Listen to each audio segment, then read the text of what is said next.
Welcome to UPSC with Pratham. Join us on PRS Official. Hello friends आज हम बात करेंगे यूपीएससी ईपीएफओ के विषय में और इसको हम 4 पॉइंट में डिवाइड करके देखेंगे। सबसे पहले मैं आपको बताऊंगा एग्ज़ाम का पैटर्न क्या है, एग्ज़ाम का स्ट्रक्चर क्या है। फिर हम आपको एग्ज़ाम का सिलेबस के विषय में बताएंगे कि एग्ज़ाम का सिलेबस क्या है। फिर मैं आपको इसके रिसोर्सेज के विषय में बताऊँगा कि इसके रिसोर्सेज क्या फॉलो करने हैं अगर आप ये तैयारी कर रहे हैं। और चौथा मैं आपको बताऊँगा कि आप इस एग्ज़ाम को कैसे क्लियर कर सकते हैं। एकदम अगर आप सटीक तरीके से तैयारी करेंगे तो इसमें आपके चांस बनते हैं और आपका सिलेक्शन हो जाएगा। ये है स्पष्ट बात। तो हम पहले पॉइंट को हम पहले देखेंगे। हम देखेंगे कि एग्ज़ाम स्ट्रक्चर क्या है, एग्ज़ाम का पैटर्न क्या है। तो बढ़ते हैं। यूपीएससी ईपीएफओ एग्ज़ाम का स्ट्रक्चर है। इसके अंदर रिटन एग्ज़ाम होगा और रिटन एग्ज़ाम ओएमआर सीट पर होगा और ऑफलाइन एग्ज़ाम होगा। तो टोटल 120 क्वेश्चन आएंगे।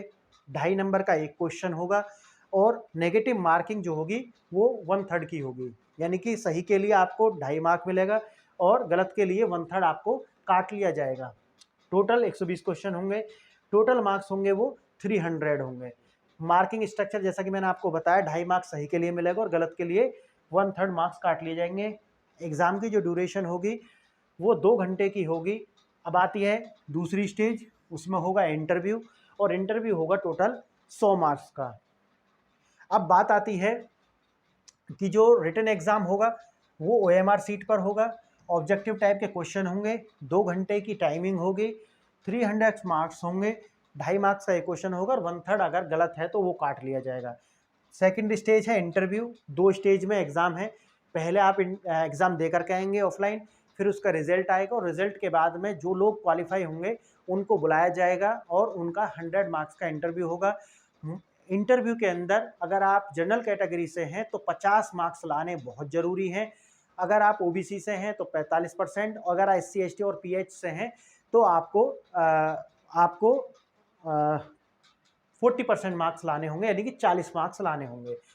तो इस तरीक़ा से ये किस काम का वो दिया हुआ है आपको। ये रहा क्वालिफाइंग मार्क्स जैसे मैंने आपको बताया कि अगर आप category wise minimum general category candidate must score 50% while that minimum, ये आपको इतना मार्क्स गेट करना है। और पीएच का अगर आप हैं तो आपको 40% मार्क्स लेकर के आने हैं अगर आप क्वालिफाई करना चाहते हैं। तो ये यहाँ पे आपको लिख करके हमने बता दिया है, ये है इस तरीक़ा से। अब सेकेंड बात आती है, एग्ज़ाम का पैटर्न आप समझ चुके हैं। ओएमआर सीट पर होगा, ऑफलाइन एग्ज़ाम होगा, 120 क्वेश्चन आएंगे, 2.5 मार्क्स का एक क्वेश्चन होगा, टोटल मार्क 300 होंगे और जो गलत मार्क्स है, गलत क्वेश्चन के लिए 1/3 काट लिया जाएगा। ये होगा एक एग्ज़ाम। क्लियर है। सेकंड पॉइंट है हमारा सिलेबस का, कि एग्ज़ाम तो होगा लेकिन उसका सिलेबस क्या है, क्या पढ़ना है हमको। तो सिलेबस जो है आपका इस तरीक़ा से है। जो कॉमन सिलेबस है यानी कि वो है जनरल इंग्लिश, इंडियन पॉलिटी और इकोनॉमिक्स। जनरल इंग्लिश वही है जो आप एसएससी में पढ़ते हैं या सामान्य नॉलेज आपको होती है, जैसे कि जंबल सेंटेंस आएंगे, एंटोनिम से सिनोनिम्स आएंगे, फिल इन द ब्लैंक्स आएंगे और आपका स्पॉटिंग एरर्स आएंगी और पीक्यूआरएस वाले यानी जो जंबल सेंटेंस आते हैं ना एक सेंटेंस बनाने के लिए, इस टाइप के सेंटेंस आपको देखने के लिए मिलेंगे। ये ग्रामर में डायरेक्ट इनडायरेक्ट भी आ जाते हैं और जो क्वेश्चन टैग्स होते हैं ना वो भी आते हैं। तो जनरल इंग्लिश में ये सामान्य आपको मिल जाएगा। इंडियन पॉलिटी और इकोनॉमिक्स, इंडियन पॉलिटी वही है जो लक्ष्मीकांत का बुक है या सामान्यतः जो आप पढ़ते हैं, जिसमें आपको पार्लियामेंट से रिलेटेड क्वेश्चन आएंगे, सीएम पीएम से रिलेटेड क्वेश्चन आएंगे, आपको जो राज्यपाल है यानी कि उससे क्वेश्चन आएंगे, आपको जो हिस्टोरिकल अंडरपिनिंग्स जो होती है ना कॉन्स्टिट्यूशन का डेवलपमेंट, उससे क्वेश्चन आएंगे और फर्स्ट पार्लियामेंट जो बनी थी उससे क्वेश्चन आएंगे, कॉन्स्टिट्यूशन जो फॉर्म हुआ था तो उसकी समिति कौन कौन सी थी, इस तरीक़ा से क्वेश्चन आएंगे। इकोनॉमिक्स में वही है जीएनपी, जीडीपी, एनएनपी, इससे क्वेश्चन आएंगे, नेशनल डेवलपमेंट ग्रोथ, इससे क्वेश्चन आएंगे, ग्रीन इकोनॉमी क्या है, ये आपका जीएसटी, इससे क्वेश्चन आएंगे। तो जो सामान्य पैटर्न है वही क्वेश्चन आपको यहाँ पे देखने के लिए मिलेंगे। अब आता है इंडस्ट्रियल रिलेशन और लेबर लॉज। तो इंडस्ट्रियल रिलेशन और लेबर लॉज के लिए जो 4 कोड बनाए हुए हैं अभी सरकार ने 2019 में, वो चारों वही हैं जो पीछे ऑलरेडी क्वेश्चन आया करते थे। सारे के सारे वो कंपनी लॉज वगैरह सारे के सारे वही लॉज हैं, उनको बस कोडिफाई करके चारों में डिवाइड कर दिया है और उनको मैं आपको पढ़ाऊंगा और इस तरीक़ा से पढ़ाएंगे कि आपका एक भी क्वेश्चन उससे बाहर नहीं जाएगा। बारीक इन्फॉर्मेशन आपको पेपर में देखने के लिए मिलती है, मोटी मोटी इन्फॉर्मेशन नहीं आती, उसके बीच में से निकाल करके लाएंगे। इसलिए आपको मैं उसी तरीक़ा से पढ़ाऊंगा जिस तरीक़ा के क्वेश्चन आते हैं। अभी आप देख रहे होंगे ऑनलाइन जो जिसने एग्जाम नहीं भी दिया है वो भी पढ़ा रहा है, जिसे पता ही नहीं है, बस उसने बाहर एक बार पेपर देख लिया, सिलेबस देख लिया, इतनी भी नहीं किया होगा, बस पढ़ाना शुरू कर दिया, तो उससे सिलेक्शन आपका नहीं होगा, टाइम बर्बाद होगा, इससे ज़्यादा कुछ नहीं।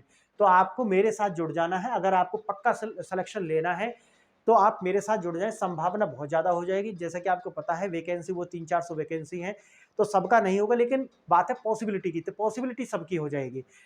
क्लियर है? और जो ज़्यादा मेहनत करेगा उसका हो जाएगा। तो ये जो 4 कोड्स बना दिए हैं वो सारे के सारे इनसे क्वेश्चन आएंगे, हैं वो पुराने वाले लॉज ही।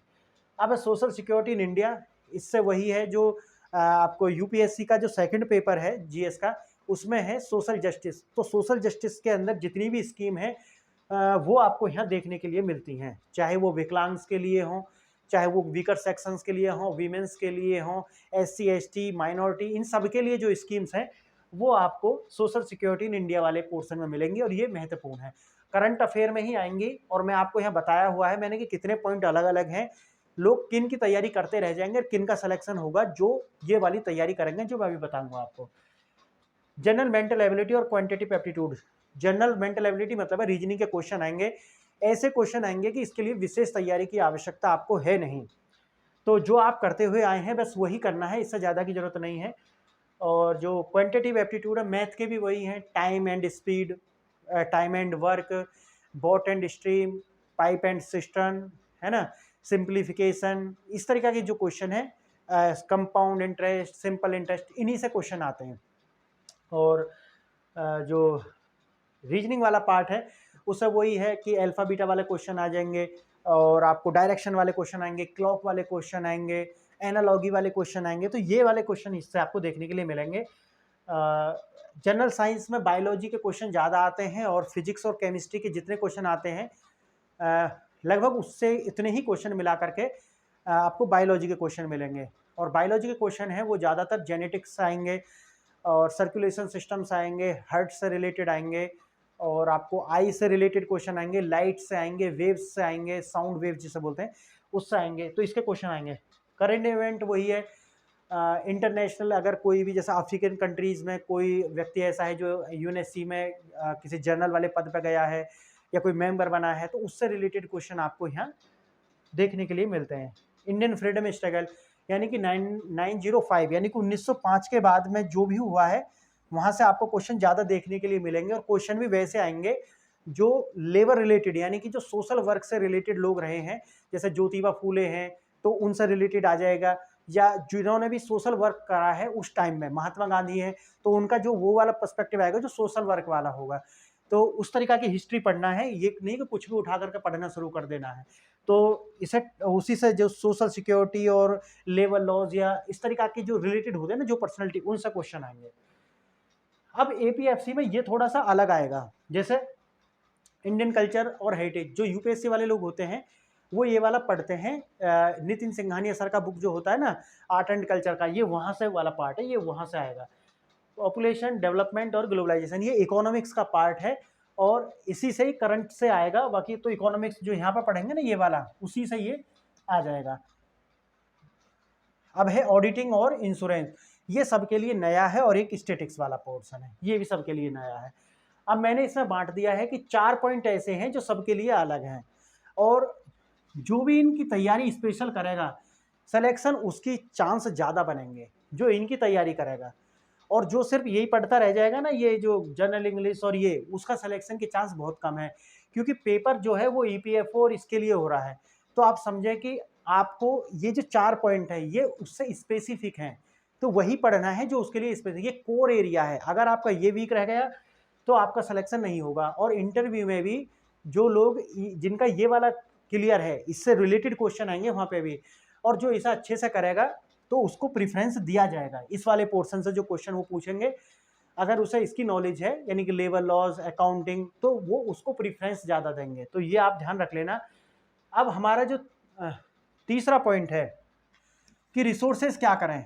रिसोर्सेज, तो आपको रिसोर्सेज कुछ नहीं करना है, रिसोर्सेज के लिए कोई बुक लेना है? बिल्कुल नहीं लेना है। जो आपके पास रिसोर्स हैं, यानी कि जो जनरल इंग्लिश की बुक है वही रखना है, जो आपने जीएस पढ़ा है वही रखना है, इसके लिए कुछ अलग से नहीं लेना है।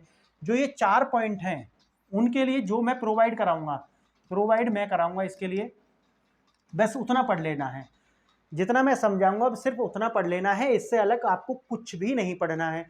क्योंकि मैं आपको बता भी दूं, किताब तो उससे कुछ होना नहीं है और आप उससे वो आउटकम्स नहीं निकाल पाएंगे जितना आप टाइम देंगे। अगर आप यूपीएससी की या एसएससी की तैयारी कर रहे हैं तो 2 घंटा से ज़्यादा नहीं पढ़ना है।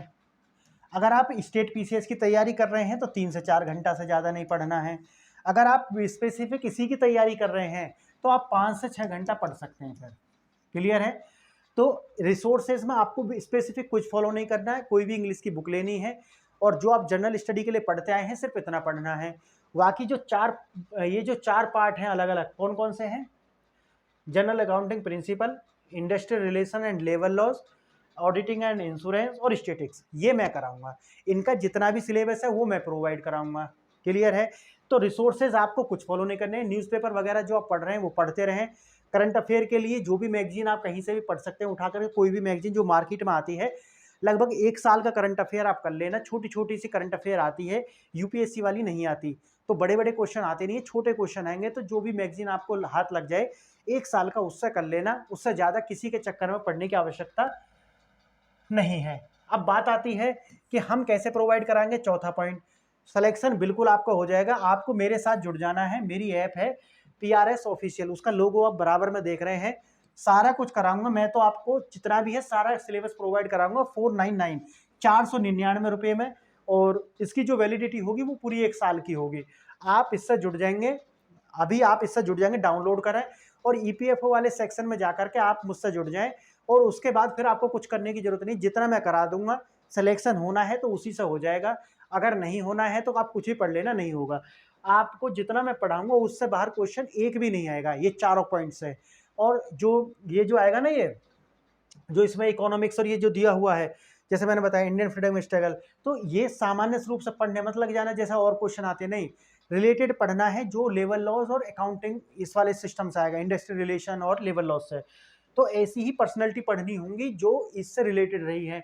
अब जैसे इसमें जो आ रहा ना ये आपका इकोनॉमिक्स, तो इकोनॉमिक्स में वो अकाउंटिंग, ऑडिटिंग और स्टेटिक्स वाला, और ये जो पॉपुलेशन ग्लोबलाइजेशन, इससे रिलेटेड पढ़ना है। और ये जो आपको दिया हुआ है ये इंडियन पॉलिटी, तो इंडियन पॉलिटी में जब कॉन्स्टिट्यूशन वाला पार्ट भी पढ़ेंगे ना, तो फोकस उस पर रखना है कि कौन कौन से ऐसे लीडर्स थे जो लेबर लॉज और जो ट्रेड यूनियंस होती है उनके भी पार्ट्स थे। समझ गए ना? जैसे लाला लाजपत राय हो गए, ऐसे बहुत सारे लोग थे। तो फोकस हमारा उधर की साइड ज़्यादा रहना चाहिए। तो हमको अपने ध्यान रखना है EPFO पर। तैयारी जब इसकी कर रहे हैं तो जो सब्जेक्ट हम पढ़ेंगे तो ध्यान हमारा उस पर होना चाहिए। जैसे ये लोग पढ़ा रहे हैं ना आपको यूट्यूब पर कि कुछ भी उठा करके वो पढ़ाना शुरू कर दे रहे हैं, वो ज़्यादा ओवरलोड हो जाएगा। आपको सिर्फ तैयारी EPFO के ध्यान से करनी है। अगर आप इधर तैयारी करेंगे ना तो आपके सिलेक्शन के चांस ज़्यादा हैं। ये नहीं कुछ भी उठा करके। लोग क्या कर रहे हैं ना, अभी ऑनलाइन आने से क्या हो गया है कि आप उनके सिलेबस से जुड़ेंगे, कुछ भी पटक देंगे आप उसको, अब पढ़ते रहो आप अब उसमें। तो वो नहीं करना, स्पेसिफिक पढ़ना, बहुत कम पढ़ना है। और मैंने जैसा कि बताया कि हम इस तरीक़ा से लेकर के चलेंगे कि जो 50% टाइम है हमारा वो 4 पॉइंट के लिए होगा, ये जो 4 पॉइंट है, और 50% टाइम होगा हमारा जो बचे हुए सारे सब्जेक्ट हैं। क्लियर है ये वाली बात? तो अगर हम 2 घंटा पढ़ा रहे हैं तो 1 घंटा हम ये 4 पॉइंट के लिए और 1 घंटा बचा हुआ सारा सिलेबस है उसके लिए। क्लियर? तो फ्रेंड्स आज के लिए इतना ही। मैंने आपको ये बता दिया कि हमारी रूपरेखा क्या होने वाली है। बिल्कुल आपका सिलेक्शन हो जाएगा अगर आप मेरे साथ जुड़ जाएंगे। EPFO की अगर आप तैयारी कर रहे हैं तो बिल्कुल निश्चिंत हो जाइए, जो मैं आपको पढ़ाऊंगा एग्जाम में वही आएगा। ज़्यादा इधर उधर की आपको टेंशन लेने की जरूरत नहीं है। फोकस बिल्कुल अपना वही होना चाहिए। अर्जुन की तरह आपकी जो नज़र है वो चिड़िया की आंख होनी चाहिए, चिड़िया को नहीं देखना। क्लियर है? तो ये जो लेक्चर है आप इसको अपने मित्रों के साथ शेयर करें, अपने जानने वाले के साथ शेयर करें। जो लोग भी EPFO की तैयारी कर रहे हैं उनके लिए ये वाला चैनल आप भेजें उन्हें, और कहें कि भाई इनके साथ जुड़ जाइए। अगर सिलेक्शन लेना है तो फिर बिल्कुल कोई आपको चिंता की आवश्यकता नहीं है। तो फ्रेंड्स आपने ये लेक्चर यहाँ तक देखा, इसके लिए बहुत बहुत धन्यवाद। नमस्कार।